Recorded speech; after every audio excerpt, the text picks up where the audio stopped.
in this video, I'm going to show you how to use this debt payoff tracker. So I'm going to just use some examples to try to make it easy to understand and to use. I think it's fairly easy to use, but just wanted to walk you guys through it just in case it's not as intuitive as I thought, since I'm the one who made it.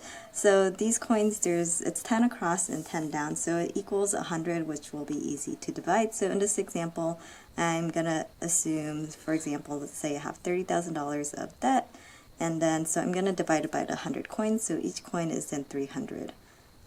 Is worth $300. So anytime you like pay off 300, then you can color out the coin however you want to, and then suppose you pay off like 600 or 900, or some people I know they color off partial coins. So say you paid off $450, then you might just color off like half of it or half of it that way. However you want to color your coins off, or some people round up.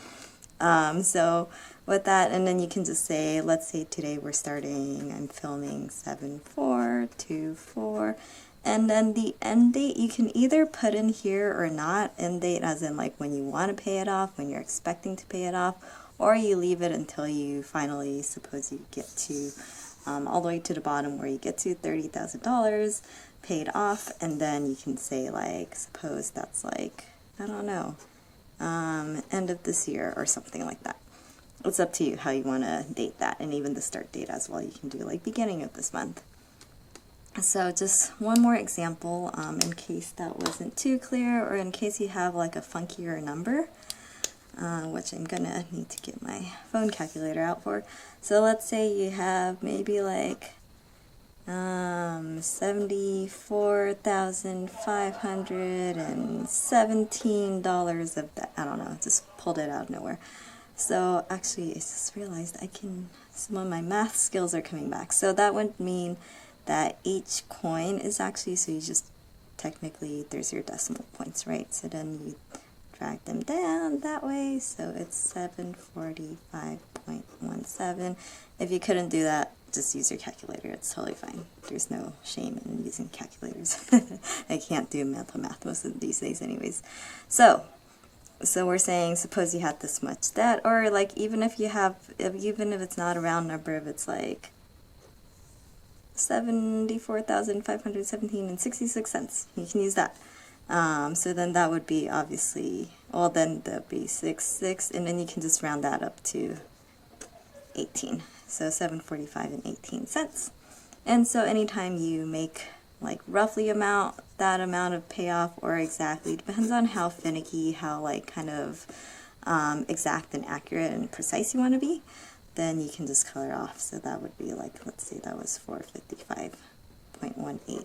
You somehow like, put that exact amount towards your debt. And I know some of you guys probably have that does accumulate interest, so the amounts change. With that, I actually don't have a good idea right now. So if you do, feel free to comment to let me know how you would go about it if there was interest that keeps accumulating, because my personal debt actually is a zero interest loan. It's a long story, but it's not that complicated. I don't know, maybe it's complicated. Anyways, I just wanted to make this to show you guys how to use this tracker that I made that you can get for free.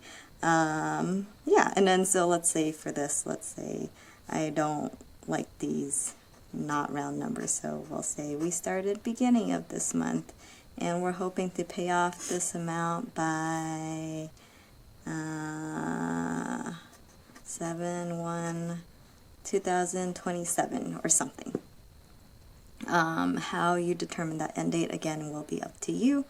It depends on your income, if you have consistent income, if you know that you'll be hopefully at your job and not fired or something, or get a work injury like I did. Sorry, rambling. So that's it. Just wanted to make this video just to show you guys how to use it. I think it's fairly easy to use, but if there are any questions, feel free to just comment them, ask them, and I can try my best to answer them. And I will think of a way of how to do it if there is interest, because that does make things a little more interesting. Okay, alright, bye.